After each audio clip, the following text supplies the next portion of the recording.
อันไหนแนวนั้นคือไปกินอีกห้ามของน้อยเด้ข่อยกินเบิดแล้วสิบ่จะให้ข่อยจะว้ากับข่อยบ่เพราะว่ากินของกินเบิดปากจังแม่นขี้เดียดขี้นายพี่ช่างเนาะพ่อใหญ่เนาะอันนั้นแหละข่อยจะ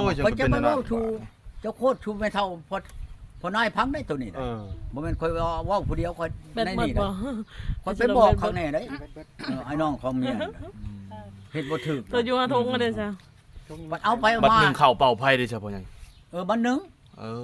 เข้าน้ำมันข่อยบ่ได้นึงจักเถื่อดอกแต่มันมาเฮ็ดกินน่ะกับเพิ่นเฮ็ดกินน่ะข่อยนี่ลังเถื่อน่ะมันลังเถื่อมันนึ่งข้าวยาแล้วมันก็มาลิ้นโทรศัพท์เฉยอยู่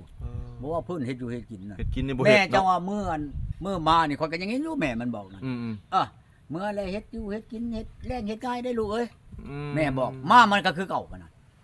สิได้ฉันแม่บอกอยู่บอกมันชี้นะข่อยจะบอกโอ้ยเจ้าคันหมอใดเอาอีนายท้องนี่ไปเป็นเมียนั่นมันนั่นหั่งนั่นย้อนมันนี่นั่นข่อยสิขอดมหำผัวมันว้าข่อยบ่ขอดมคนอื่นดมก็ตัวหำมันนั่นอันอีนายอันนี้ไดให้เอาไปโลดแบบนี้นั่นจะพ่อข่อยเมาขึ้นเบิ่งอันแควมันหักออกครึ่งนึงนั่นกับผัวมันอยากหายแล้วมันอยากตียันเว้าบ่ดีกับมันเว้าบ่ถูกลักษณะนั้นมันใช้เว้นว่าไหนเว้นใหม่มันเว้นบาปมันตีชื่อๆกับมันตีตายก็สิตายชื่อจะว่ามาฮอดเฮือนได้ค่อยถามเบิ่แล้วมาถามสิมือแล่นไปใช่มันเอ้าจนเขาว่าสิจับได้หั่นมันจังหย่าได้เดี๋ยวนี้เป็นบ้าผัวนี่อยู่ในวัดแต่ผัวนั้นยังเป็นคนดีอยู่มันก็สิบ่หย่ามันก็สินำไปอยู่หั่นแหละอีอันนี้นั่นเช่าโลดยาเขาจะมาเบิ่งแล้วโอ้เช่าถ้าเป็นลักษณะนี้นั่นเอาโลดใครสิเอาก็ดี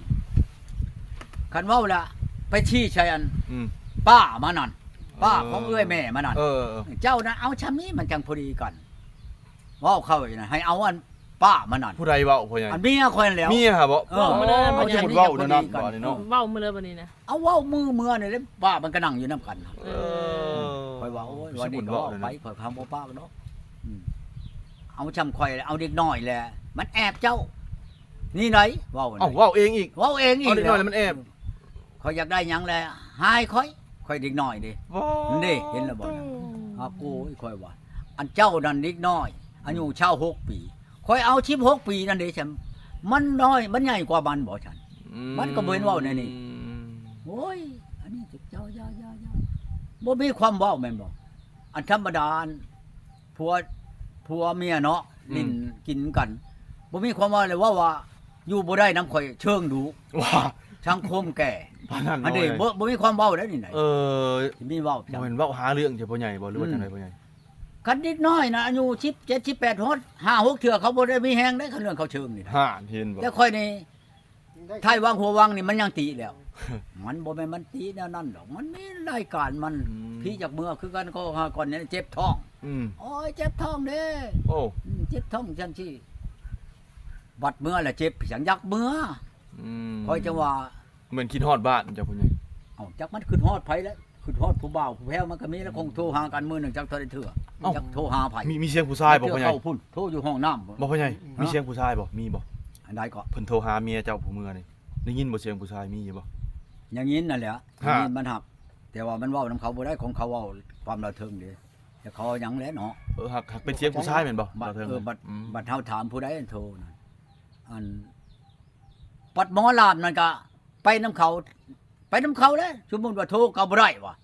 ว่าโทรหาแต่ผู้บ่าวหมอนั่นก็ดีหมออันผู้รามนั่นโอ้เอากูหมอนั่นแหละเป็นผู้หาเงินให้เขานั่นแน่เขาจังว่าโอ้เขาเช่า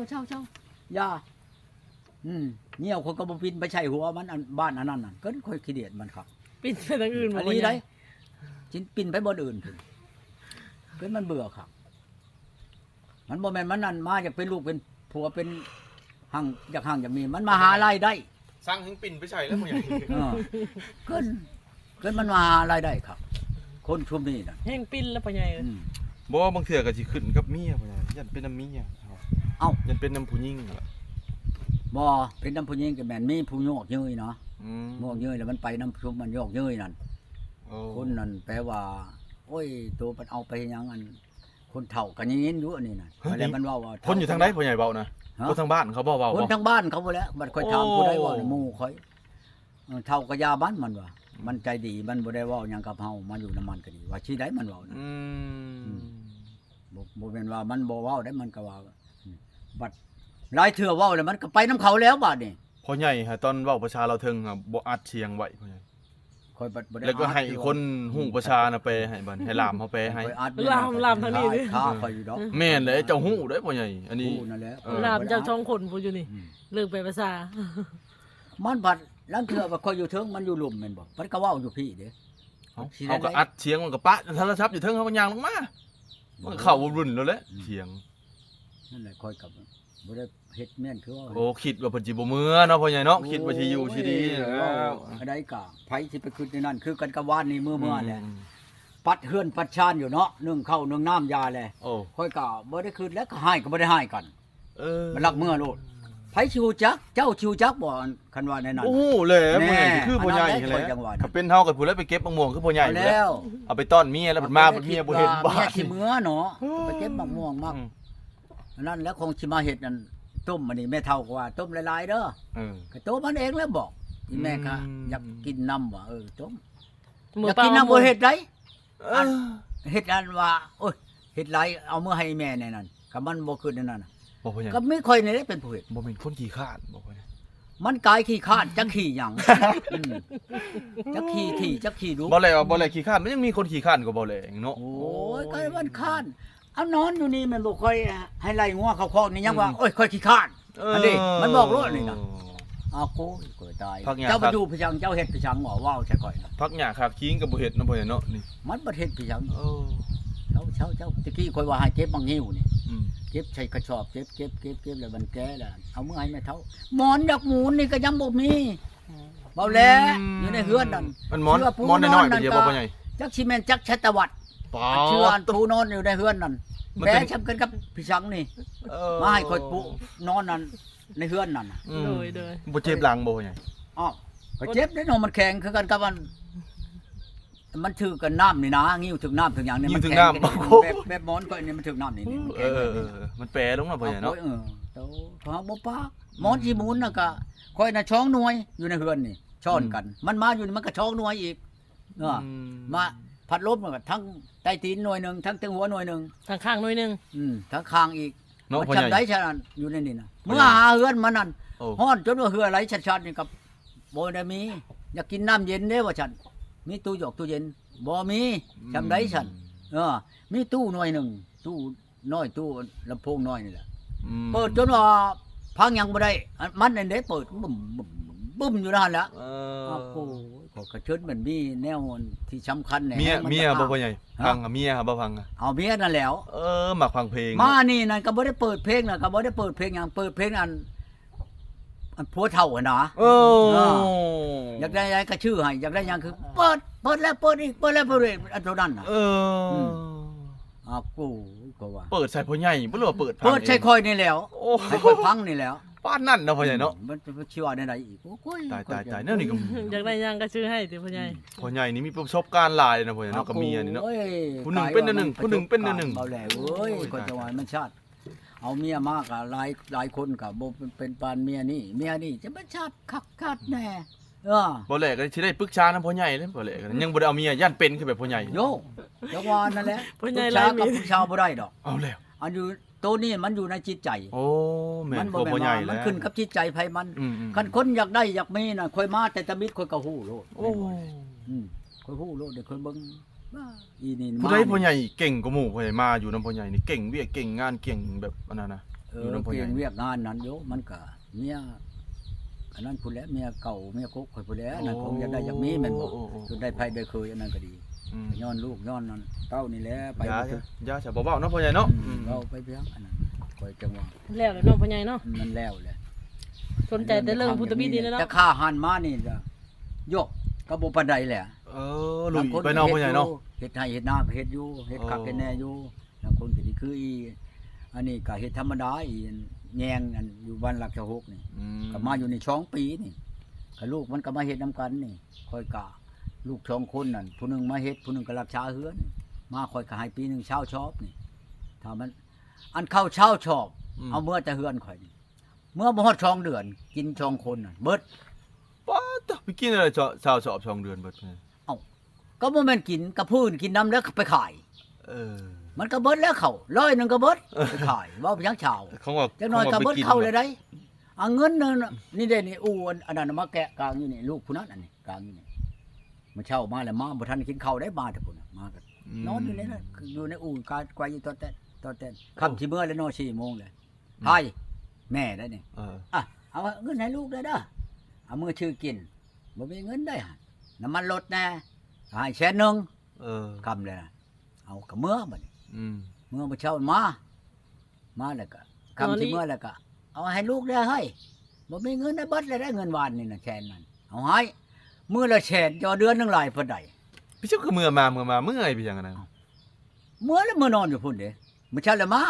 ให้พี่จังเพิ่นเอามาเอาเงินน่ะตายแล้วบ่ผู้นึงกับผู้นึงลูก2คนน่ะขนาดเบาแหล่ก็ยังบ่ได้ฮอดมื้อละแสนบ่ใหญ่มาน่ะถูกตายแล้วบ่ใหญ่เป็นนั่นฮับบ่ปากเด้อันนี้คนบ่ได้เว้าหยังได้นี่เมื่อนี่จ้าเมื่อสัตว์ว่าเฮ็ดใส่พ่อใหญ่เนาะพ่อใหญ่เนาะไล่คนไล่เป็นเนาะพ่อใหญ่เนาะคือกันกับอันเมียข่อยปะกันกับเมียกบข่อยนี่เนาะแม่คำนี่ข่อยปะกันตะขากแล้วเนาะปะกันผู้นี้แหละข่อยไปเอาอยู่ห้วยลาดได้ห้วยลาดนี่เอาผู้นี้แหละนี่เอาเลยบัดนี้แล้วบ่ได้พิษได้เร็วกว่าเลยลักเมื่อนี่ก็ดีข่อยไปชิโนไปชื่อมักพริกสิมาผูกแขนกันคือก็สิผูกแขนนี่แหละชื่อพริก2 โลมาเลยครับอันมาแล้วค่อยสิคั่วอันโลนึงค่อยสิคั่วมันว่าตำแม่นใช่ลาบใส่ก้อยนะโลนึงแล้วค่อยสิตากแห้งแล้วค่อยสิตำสิเฮ็ดใส่ข้าวเบื่อมันว่าสินะไปแล้วบัดนี้ล่ะเขาไปชื่อกับชื่อในตลาดห้วยไหลนี่มันมาแล้วก็บ่เห็นมันห้องหาเชิญหมดไปเบิ่งเฮือนทงทิ้งก็บ่เห็นเอาเลยน้ำบัดนี้อันนี้เจ้าก็ได้เอิ้นเพิ่นอยู่บ่นี่นะเอิ้นใคร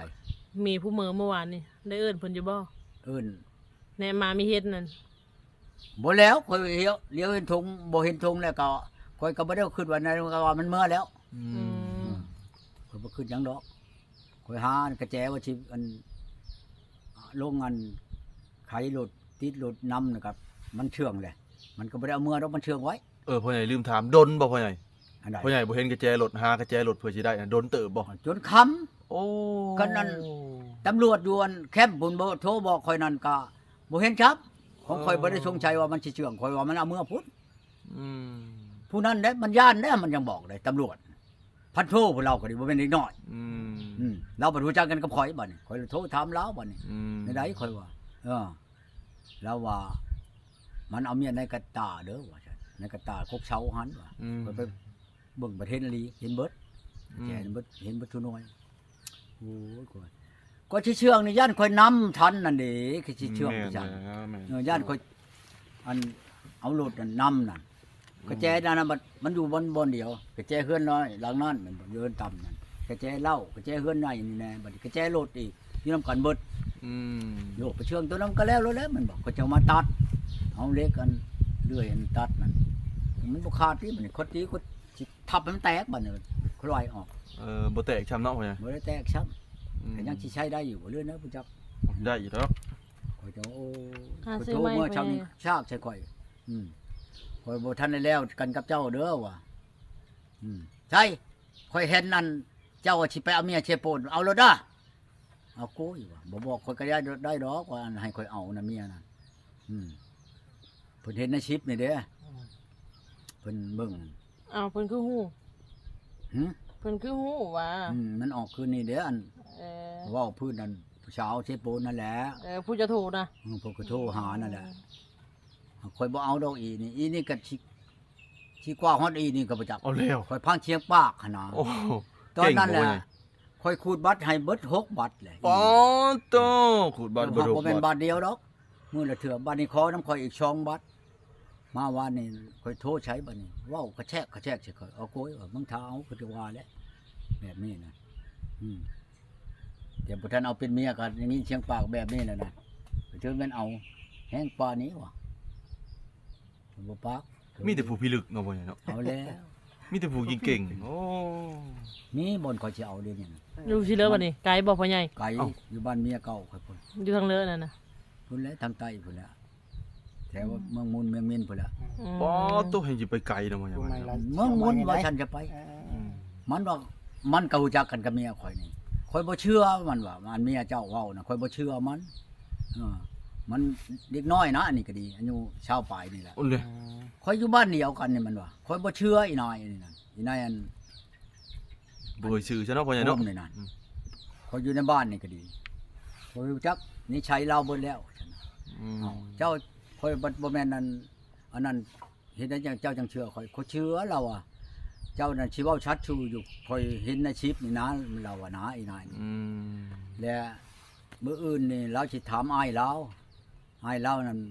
ไปเฮ็ดงานอยู่ชลวันและมื้อวันอาทิตย์เนี่ยมื้ออ้ายเจ้าสิเอาข้างแน่บ่เอาเราอ่ะข่อยสิเอาเจ้านั่นลงมาโลดหักข่อยบ่ได้แต่งแล้วปีนี้มันล่ามันฉวยบ่แต่งก็ยามันว่ามาบอกกันคักแน่ซะก่อน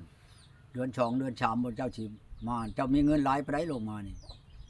ก็บ่ได้มีเงินแล้ว2-3ล้านได้บ่ได้บ่เนาะ2-3ล้านก็ได้พอได้ว่า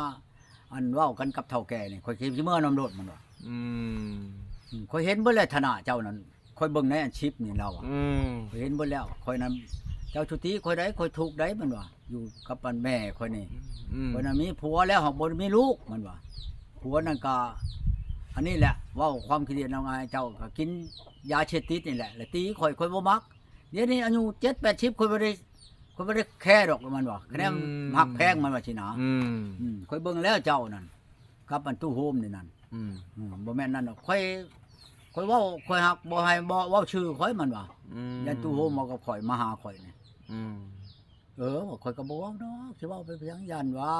อำนาจขายหน้าเพิ่นจังซั่นจังซี่แหละเว้ากับข่อยน่ะคือกันกับอันข่อยยังเห็นอยู่อัน